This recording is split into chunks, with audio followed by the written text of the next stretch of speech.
যে আমাকে একটা হত্যার পরিকল্পনা হয়েছে, কন্ট্রাক্ট কিলিং। তো সে সাধারণ ডায়েরি করেছেন হবিগঞ্জ 4 আসনের সংসদ সদস্য ও সুপ্রিম কোর্টের আইনজীবী। সুমন এমপি মহোদয় ওনার উপর যে হুমকি যাতে আর দ্বিতীয়বার না আসে, এটার জন্য আমরা আইনত ব্যবস্থা নেওয়া উচিত। আর উনি যদি কিছু হত্যার জন্য অজ্ঞাত একটি দল মাঠে নেমেছে। পুলিশের কাছ থেকে এমন তথ্য পেয়ে সাধারণ ডায়েরি করেছেন এমপি ব্যারিস্টার সৈয়দ সাইদুল হক। মেরে চোখ বেঁধে হাতে হ্যান্ডকাপ লাগিয়ে নিয়ে যাওয়া হয় থানাতে, এ নিয়ে আবারও মুক্তিপণের জন্য নির্যাতন করা হয়। আমি বললাম যে আবার তো প্রিয় দর্শক শ্রোতা, আসসালামু আলাইকুম। দেশ এবং প্রবাসে, দূরে এবং কাছে যে যেখান থেকে আমার এই ভিডিওটির সাথে সংযুক্ত হয়েছেন, সকলকে আন্তরিক শুভেচ্ছা, অভিনন্দন। সুপ্রিয় দর্শক শ্রোতা, স্ক্রিনে সংবাদ শিরোনাম দেখেছেন, এখন দেখাবো বিস্তারিত। প্রিয় দর্শক, ব্যারিস্টার সুমন ভাইকে মারার হুমকি দিল। ব্যারিস্টার সুমন ভাইকে কিন্তু এইবার পৃথিবী থেকে আর বেঁচে থাকবে না, এরকমেরই একটি বার্তা দিয়েছে ব্যারিস্টার সুমন ভাইকে, চিঠি দিয়েছে, SMS করেছে। প্রিয় দর্শক, সঙ্গে কাফনের কাপড়ও পাঠাইতে চাইছে। প্রিয় দর্শক, আজকের এই ভিডিওটি দেখার জন্য যারা প্লে করেছেন সবাইকে আমি অনুরোধ করব ধৈর্য সহকারে আজকের এই ভিডিও ক্লিপটা দেখবেন। আপনি যদি ব্যারিস্টার সুমন ভাইয়ের একজন বেস্ট ফ্যান ফলোয়ার হয়ে থাকেন, আপনি যদি ব্যারিস্টার সুমন ভাইকে ভালোবাসেন, প্রিয় দর্শক, ব্যারিস্টার সুমন ভাই আমাদের মতোই সাধারণ একজন লোক। সে কিন্তু একটু অসাধারণ ধরনের কাজ করে। বাংলাদেশের জন্য প্রত্যেকটা লোকই যদি এরকমের ন্যায্যভাবে কাজ করত, আইনি লড়াই লড়তো এবং সাধারণ মানুষের সেবা যত্ন করত, তাহলে আমাদের দেশটা হয়তো আরো একটু উন্নত হতো। দর্শক, ঠিক এই মুহূর্তেই ব্যারিস্টার সুমন ভাই যখন দেশের মানুষের জন্য কাজ করতেছে, নিজের এলাকার মানুষের জন্য উন্নয়নমূলক কাজ করতেছে, ঠিক এমনই একটি চক্র ব্যারিস্টার সুমন ভাইকে মারার জন্য উঠে পড়ে লেগেছে। আগেও কয়েকবার তার গাড়ি টাড়ি ভেঙে দিয়েছে, আগে কয়েকবার তার উপরে হামলা করেছে। আসলে ব্যারিস্টার সুমন ভাই এতটা ভালো মানুষ, সে কিন্তু আজ পর্যন্ত কোনোদিন কারোর নামে অভিযোগ করে নাই, কারোর নামে মামলা জড়ে নাই। তবে আজকে কিন্তু ঠিকই একটি মামলা জড়ে দিয়েছে হাইকোর্টে। তার জীবন নাশে হুমকির মুখে আছে, যার জন্য একটি মামলা সে করেছে।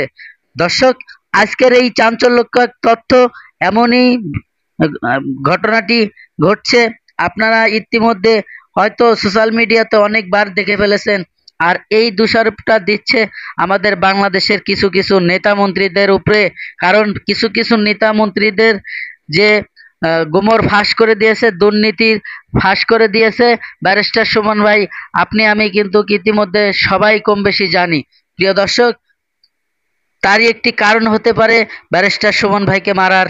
প্রিয় দর্শক, হয়তো সে নিজেও জানে না কেন তাকে মারার হুমকি দিচ্ছে এবং তাকে কেন কাপনের কাপড় পাঠাইতে চাইছে। প্রিয় দর্শক, বাংলাদেশে তার ফ্যামিলি নিয়ে এখন খুব দুশ্চিন্তায় ভোগ করতেছে আমাদের ব্যারিস্টার সুমন ভাই। তবে আমি আপনাদের সাথে যে ভিডিওটি শেয়ার করব এখন, সেই ভিডিওটি আপনারা দেখেন, তারপরে অবশ্যই আপনার মূল্যবান মতামত কমেন্ট বক্সে কমেন্ট করে যাবেন। চলুন দেখে আসি সেই ভিডিওটি। মেরে চোখ বেঁধে হাতে হ্যান্ডকাপ লাগিয়ে নিয়ে যাওয়া হয় থানাতে, এ নিয়ে আবারও মুক্তিপণের জন্য নির্যাতন করা হয়। আমি বললাম যে আবার তো সর্বকিছুই আপনারা নিয়ে গেছেন, প্রায় 25 লক্ষ টাকার মালামাল, ক্যাশ টাকা সহ সবকিছু নিয়ে গেছেন, আমি কোথেকে টাকা দিব? তো বলতেছে যে 5 লাখ টাকা দিতে হবে। বাড়িতে অবৈধ মালামাল আছে এমন অভিযোগে পুলিশের অভিযান। তারপর কি হয়েছিল সেই পরিস্থিতি বর্ণনা করছিলেন এই ব্যক্তি। যারা বাংলাদেশের প্রত্যেকটি জনগণের সাথে পরিশ্রম করেছে, যারা হত্যার পরিকল্পনা করেছে তারা কি আমাদের চুনারঘাটের বা কোন জায়গার হতে পারে মনে করেন? অ্যাকচুয়ালি জানি না তারা কোন জায়গা। আমরা শুধু এতটুকু জানছি যে সুমন ভাইকে কেউ না কেউ হত্যার হুমকি দিছে। আমরা এতে খুবই দুঃখিত এবং ক্ষুব্ধ। চুনারঘাট মাধবপুরের মানুষ জননেত্রী শেখ হাসিনাকে একটা মেসেজ দিতে চায়, মাননীয় নেত্রী, আপনি মাদার অফ হিউম্যানিটি, আপনার উপর 18 কোটি মানুষ বিশ্বাস করে। আমরা সেই জায়গা থেকে আপনার প্রতি বিনয়ের সঙ্গে অনুরোধ জানাতে চাই, আজকের এই চুনারঘাট উপজেলা ছাত্রলীগ, চুনারঘাট পৌর কলেজ ছাত্রলীগের এই প্রতিবাদ সভা থেকে মাননীয় নেত্রীর অবগত করতে চাই, আপনি বাবা হারিয়েছেন, আপনি মা হারিয়েছেন, আপনি ভাই হারিয়েছেন, আপনি জানেন বাবা মা ভাই হারার যে বেদনা। আমরা সেই জায়গা থেকে আপনার প্রতি বিনয়ের সঙ্গে অনুরোধ জানাতে চাই, আমরা ব্যারিস্টার সৈয়দ সাইদুল হক সুমন এই চুনারঘাট মাধবপুরের প্রায় 5 লক্ষ মানুষের কারো বাবা, কারো ভাই, কারো কারো অভিভাবক হিসেবে কাজ করছেন। আমরা যেন অভিভাবকহীন না হই সেই দিকে লক্ষ্য রাখবেন। এবং ব্যারিস্টার সৈয়দ সাইদুল হক সুমন যদি কোনো কারণে ওনার যদি কিছু হয়ে যায়, যদি কোনো অঘটন হয়, আমরা খুবই দুঃখিত, আমরা খুবই ওর মধ্যে আছে, আতঙ্কের মধ্যে আছি যে আমরা জানি আমাদেরই হবিগঞ্জের রত্ন SM কিবরিয়াকে হত্যা করা হয়েছে এই বাংলায়। 75-এর 15 আগস্ট হয়েছে, 21শে আগস্ট হয়েছে, সেই জায়গা থেকে আমরা খুবই আতঙ্কিত।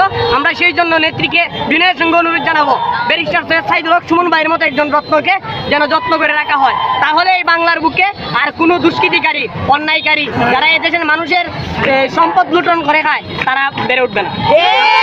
যারা মাঠে নেমেছে আসলে তারা কি সাকসেসফুল হতে পারবে কিনা, আপনি কি না? আমরা বিশ্বাস করি কোনোভাবেই এই সময়ে জননেত্রী শেখ হাসিনা ডিজিটাল বাংলাদেশে এসে যখন SM কিবরিয়া হত্যা করা হয়েছিল তখন এতগুলো মিডিয়া ছিল না, তখন এই ডিজিটাল বাংলাদেশের ছোঁয়া ছিল না। জননেত্রী শেখ হাসিনা এই বাংলাকে ডিজিটাল বাংলা বানিয়েছে। সেই জায়গা থেকে আমরা বিশ্বাস করি কোনোভাবেই তারা সফল হতে পারবেন।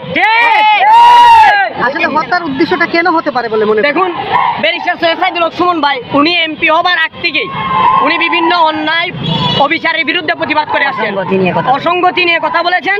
এই বলার কারণে রিসেন্টলি উনি বড় বড় রাঘব বোয়াল যারা এদেশের মানুষের টাকাকে পাচার করে সুইস ব্যাংকে, কানাডা, ইউরোপের বিভিন্ন দেশের মধ্যে সম্পদ বাড়াচ্ছে, আমার দেশের মানুষকে শোষণ এবং নিপীড়ন করে, তাদের বিরুদ্ধে দাঁড়িয়ে গেছে।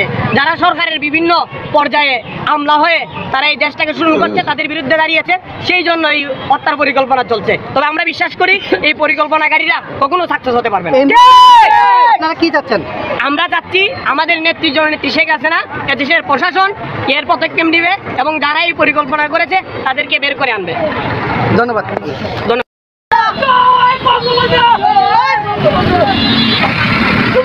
কিছু হবে এখন করে চলবে, এখন কিছু হবে action to action, direct action, action to action, direct action, direct action, Suman ভাইয়ের কিছু হবে চলবে এখন করে চলবে, এখন করে সুমন ভাইয়ের কিছু হবে action to action, direct action, ছাত্রলীগের অ্যাকশন, ডাইরেক্ট অ্যাকশন, উপজেলা ছাত্র অ্যাকশন, ডাইরেক্ট অ্যাকশন, পৌর ছাত্রলীগের অ্যাকশন, ডাইরেক্ট অ্যাকশন, কলেজ ছাত্রলীগের action, direct action, action to action, direct action, action to action, direct action, কিছু হলে চলবে এখন করে চলবে, এখন করে সুমন ভাইয়ের কিছু হলে, সুমন ভাইয়ের কিছু হলে চলবে এখন করে চলবে, এখন করে সুমন ভাইয়ের কিছু হলে action to action, direct action, direct action, direct action.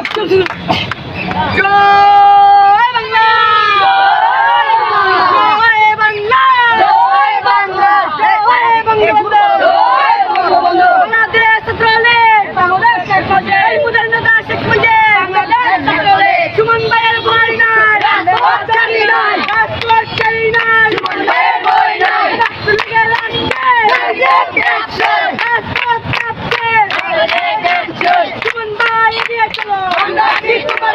সুপ্রিয় দর্শক, আপনারা ইতিমধ্যে যে ভিডিও ক্লিপটা দেখেছেন আশা করি আপনাদের হয়তো ভালো লেগেছে। আর যদি ভালো লেগে থাকে অবশ্যই আপনার মূল্যবান মতামত কমেন্ট বক্সে কমেন্ট করে জানাবেন। দর্শক, আরও চাঞ্চল্যকে একটি তথ্য দেব এবং আরও একটি ভিডিও ক্লিপ দেখাবো। এই ভিডিওটি দেখলে আপনারা আশ্চর্য হয়ে যাবেন। কি বলেছিল শুরু থেকে আপনারা সংবাদ শিরোনামে ভিডিওর একটি অংশ দেখেছেন। প্রিয় দর্শক, এক বিএনপির নেতা বলতেছে ব্যারিস্টার সুমন ভাই, ব্যারিস্টার সুমন কি করেছে দেশের জন্য? সে মানুষের ক্ষতি করেছে, সে বিএনপির ক্ষতি করেছে। বিএনপির রাজনীতি নিজের নেতারা ছিল, ধরে ধরে তাকে ফাঁসির রায় দেওয়া হয়েছে, ধরে ধরে জেলখানায় দেওয়া হয়েছে। তার বুক তো খালি হবেই। আসলে আমার কি ভাইবে নেব, এই হত্যাকাণ্ড তাদেরই একটি অংশ। দর্শক, আমি বেশি কথা বাড়াবো না, চলে যাব সেই চাঞ্চল্যকর তথ্য সেই ভিডিওতে। দর্শক, আজকের এই ভিডিওটি দেখে যদি আপনার ভালো লাগে থাকে অবশ্যই আপনার মতামত কমেন্ট বক্সে কমেন্ট করে যাবেন। দর্শক, আপনি যদি আমার চ্যানেলে নতুন বন্ধু হয়ে থাকেন ভালো লাগলে চ্যানেলটিকে সাবস্ক্রাইব করে রাখবেন।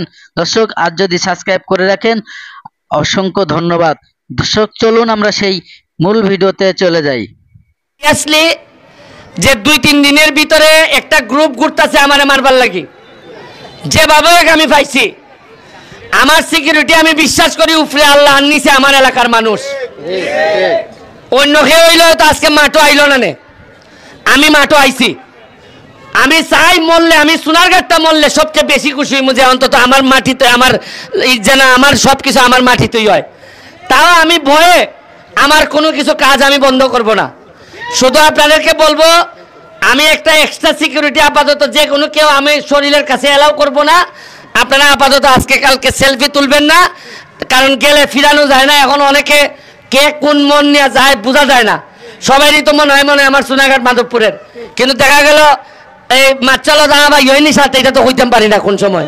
ওই যে রাসেল বাইপার যেটা, তা আপনারা একটু আমার সেফটির লেগা চেষ্টা করবা, বাকিটা আমি উপরওয়ালার কাছে সাইডা দিছি। ওকে। মাননীয় আইনমন্ত্রী আনিসুল হক সাহেবের এলাকা কসবা থেকে আসছেন। আইনমন্ত্রীর সাথে স্বতন্ত্র এমপির খেলা নাকি? আর সাথে আসছেন আমাদের আজকে, যেহেতু উনি বাইরে থেকে আসছেন অতিথি, উনি আমাদের প্রধান অতিথি, আমাদের যে নবীনগর উপজেলা, ব্রাহ্মণবাড়িয়ার নবীনগর উপজেলার কৃতি সন্তান, যিনি এইবারের একজন এমপি ক্যান্ডিডেট ছিলেন, ব্যারিস্টার জাকির ভাই, উনি আমাদের মাঝে উপস্থিত হয়েছেন। উনার এলাকায় আমি 2 বার গিয়ে ফুটবল খেলে আসছি আমরা। একবার উনি জিতছেন, একবার উনি হারছেন, 3 বার মনে গেছি নাকি, 2 বার। তো যাই হোক, আজকের রেজাল্টটা কি হয় বুঝি না, তবে এদের প্লেয়ারদের লক্ষণ দেখা যাইতেছে এরা একটু তাজা মনে হইতেছে বেশি, কারণ আইনমন্ত্রীর এলাকা তো, আইনমন্ত্রীর এলাকা হওয়াতে এরা হৃষ্টপুষ্ট। আর আমরা তো হইলাম গিয়া স্বতন্ত্র এমপি, আর আগে যে এমপি আছিল আমরা মিল্লা খাওয়াইছি, যেটা ইটা হইছে না, খাই লিছে এক্সট্রা মানছে বেশি, যার কারণে আমার প্লেয়ারে অত তাগড়া আমি বানাইতাম পারছি না। তারপরও সোনারঘাটটা বলে 80-90 টাকা তুলা নানি, আমি আমার টিমরে কইরে ভাই সাইডনা বালা করে দৌড়ে রাখো, আর আমি এমপি হিসাবে আর বেশি দিন মনে হয় খেলতে পারতাম না। এদিন আমার দাঁত ভাঙে লাগছে সামান্য লেগে, এভাবে দাঁত ভাঙলে এমন কনি মারছে, এরপরে দাঁত ভাঙবাই শেখ হাসিনা কইবা কি তার দাঁত কিরা ভেঙে দিছে তোমার, এবারে এই জবাব আমি দিতে পারতাম না। আমি চেষ্টা করে যাইতেছি মাঠও থাকিয়া আপনারা লেগে ভালো ভালো খেলা আমি উপহার দিতাম চাই। আমি এখানে আছে আমাদের জাপানি মালিক ভাই লোকে আমার আপন ভাই হইতে দিবা। আপনি এই একটা মাত্র লোক, যে কোনো ব্যাপারে মানছে মনে করে এমপির দ্বারা গেলে কিছু মিলবো, আর আমি মনে করি মালিক ভাইয়ের কাছে গেলে কিছু মিলবো। এই লোকে মালিক ভাই, আমরা একটা আপনার আনন্দের লাগিয়া, সোনারঘাট মাধবপুরের আনন্দের লাগিয়া আগামী 10 তারিখ থেকে আমরা একটা আমন্ত্রণমূলক গোল্ড কাপ হোক অথবা 2 লাখ টাকা প্রথম পুরস্কার, আমরা আমন্ত্রণমূলক মিনিমাম 10 থেকে 15টা জেলারে আমরা দাওয়াত দিব। এই সোনারঘাটের মাঠে এবং মাধবপুর স্টেডিয়ামে খেলা হবে। আত্মালি দেও না, অত টাকা খরচ হইব আমার। এই যে প্রতিদিন বিভিন্ন জাতের দামি দামি প্লেয়ার আইব, মজা লাগে না? নাগালি বুটের সময় আইতাম, এরা খেলা জমা উঠবো। সোনারঘাটের কইসলাম নির্বাচনের আগে আকাশে বাক্যা উঠবো, আর নিচে খালি বলের গাছ থাকবো, এরপরে মাঠও খালি খেলা হইব, গ্রামে গ্রামে ফুটবল থাকবো। কইসলাম নি সবাই বাড়তেছে সোনারঘাট, খালি কমতেছে বাটপারের সংখ্যা, কারণ এরা দেখছে ব্যারিস্টার এমপি ঘুষ খায়ও না, তার সাথে কেউ খাইলে জাগাত তালাক। আমার সাথে যে লাইন আছে কেউ গিয়ে কইয়া দিছে ওসি ইয়নো সবাই কইয়া দেওয়া আছে, ব্যারিস্টারের নামে গিয়া কোনো বেড়ায় যদি গিয়া খালি বেটাগিরি দেখান, সাথে সাথে ইও অপরাধে জেলা জ্বালাইবাই।